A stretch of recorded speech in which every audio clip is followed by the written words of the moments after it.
वालेकुम वरहमतुल्लाहि वबरकातुहू। आज मुझे जिस पर लब कशानी का मौका मिला है वो है शायर मशरिक़, शायर मिल्लत अल्लामा मोहम्मद इकबाल। जैसा कि आप तमाम जानते हैं कि आज हम यहाँ यौम उर्दू की तकरीब के लिए जमा हुए हैं। हर साल 9 नवंबर को मुल्क भर में यौम इकबाल, यौम उर्दू मनाया जाता है।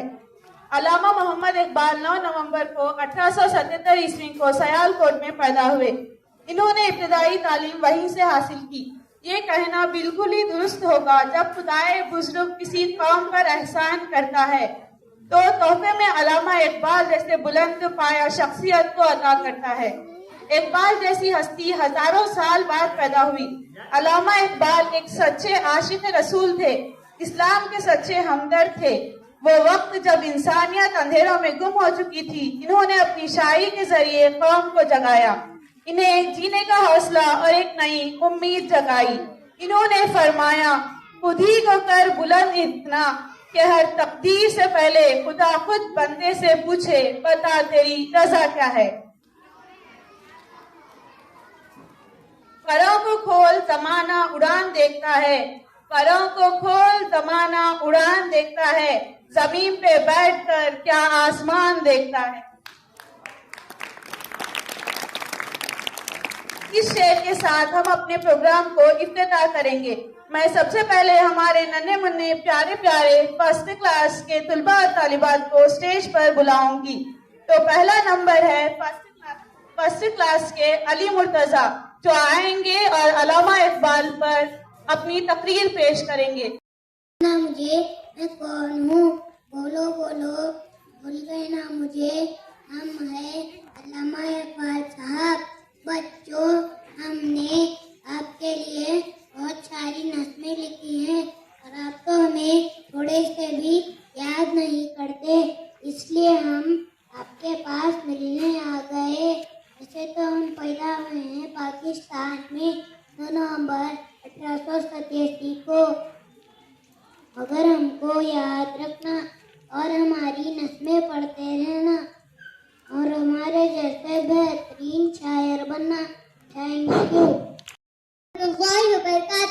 हर शीशा टूट जाता है पत्थर की चोट से, हर शीशा टूट जाता है पत्थर की चोट से, पत्थर टूट जाए वो शीशा तलाश कर। मोहतरम उस्ताद और मेरे प्यारे साथियों, अस्सलामु अलैकुम वरहमतुल्लाहि वबरकातुहू।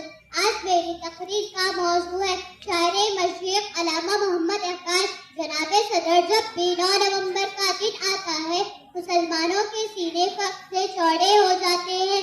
जनाबे सदर इकबाल ही वो वाहिद रहनुमा थे जिन्होंने अंग्रेजों की गुलामी पे झगड़े मुसलमानों की परेशानियों का एहसास किया। अल्लामा इकबाल ने मुसलमानों में एक अलग वतन की लगन पैदा की।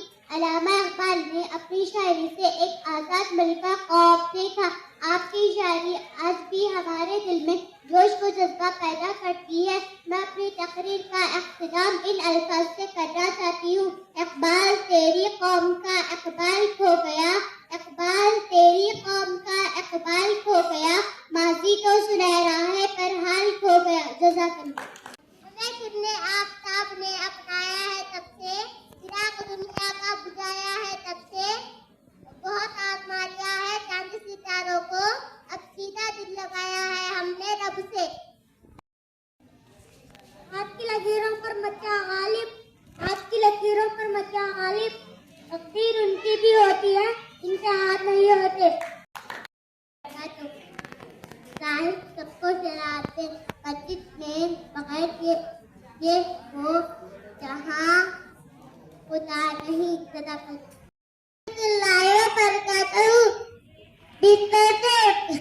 बिस्तर से उठकर मस्जिद तक जाना सके, एक बार आए सकते हैं। अब से उठकर मस्जिद तक बिखरी उम्मत को मिला दिया तूने, कैसे तेरे एहसान मुसलमान को मैं कैसे बताऊं। तेरे अशार में नौजवान के लिए नसीहत है छुपी, काश इस कौम को इन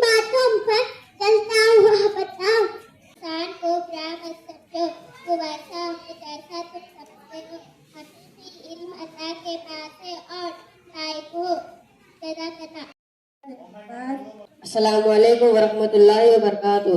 हमारी प्यारी जुबान उर्दू, हमारी प्यारी जुबान उर्दू, हमारी नगमों की जान उर्दू। मोहतरम हजरत करम और मेरे मुखातिब साथियों, अस्सलामु अलैकुम वरहमतुल्लाहि वबरकातुहू।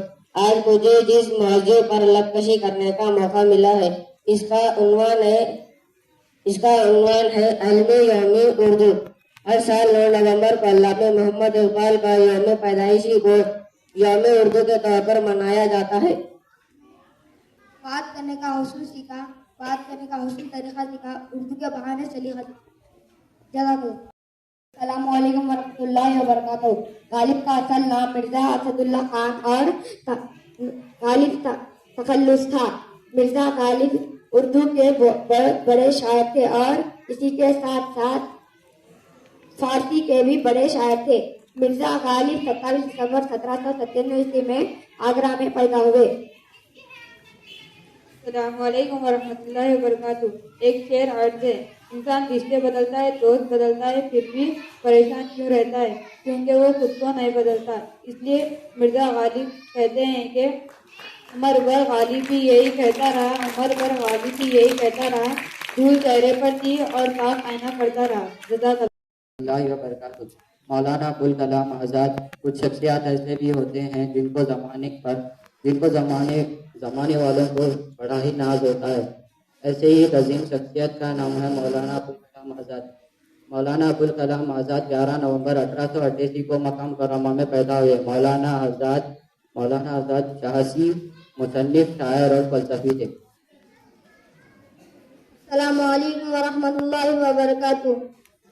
मौलाना अबुल कलाम आज़ाद, इन्होंने हिंदुस्तान की आज़ादी की जद्दोजहद में हिस्सा लिया। हिंदुस्तान के पहले वजीर तालीम बनने पर इन्होंने हिंदुस्तान में मुफ्त तालीम, आला तालीम नज़्म के इदारों के क़याम में इंतहाई काबिल सताइश काम किया। मौलाना अबुल कलाम आज़ाद का एक कौल अर्ज़ करता हूँ, तुम अपना मुस्तकबिल तो नहीं बदल सकते, लेकिन तुम अपने आदात बदल सकते हो और तुम्हारे आदात ही तुम्हारे मुस्तकबिल बदल देंगे। शुक्रिया। सर सैयद अहमद खान एक बेहतरीन रहनुमा, मुसन्निफ और फलसफी थे। आप 17 अक्टूबर 1817 को दिल्ली हिंदुस्तान में पैदा हुए। आपको इल्म सीखने का बहुत शौक था, जिसके बिना पर आप एक आलिम बन गए। 1888 में आपको सर का खिताब मिला। आपने हिंदुस्तानों में मुसलमानों की तालीम बहुत बेहतर बनाने के लिए बहुत मेहनत की। आपका मानना था कि तालीम ही रोशन मुस्तकबिल की कुंजी है। एक शेर अर्ज है। अस्सलामु अलैकुम वरहमतुल्लाहि वबरकातुहू। ख्वाजा अल्ताफ हुसैन हाली 1837 को पानीपत में पैदा हुए। इतना गुरूर मत कर मरना है तुझे, इतना गुरूर मत कर मरना है तुझे, खबर में अभी आराम करना है तुझे। रफ्तार ये सोच कर जरा पाऊं अनीस, हर रोज एक सिराग से गुजरना है तुझे।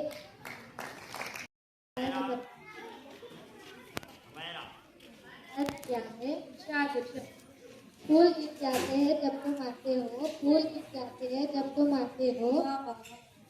अंधे होते हैं तो कमरे से जाते हो।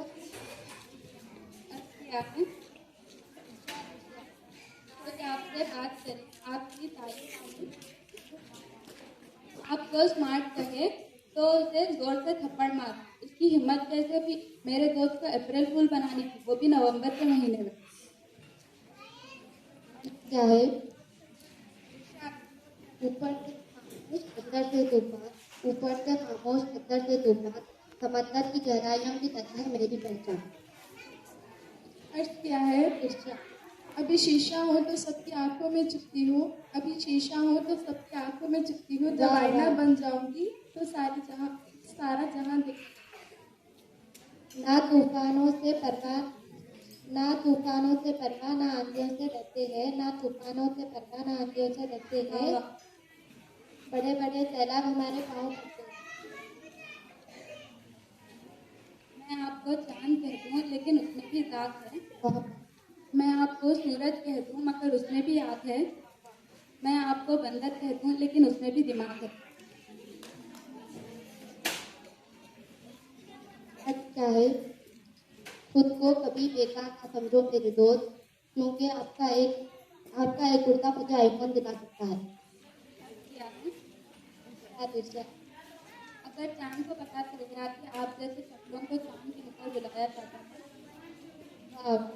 अगर चांद को पता चलेगा कि आप जैसे शक्लों को चांद के ऊपर बुलाया जाता है, तो वो आसमान से गिरकर खुदकुशी करेगा। आलतू जलालतू मेरी सहेली एकदम फालतू।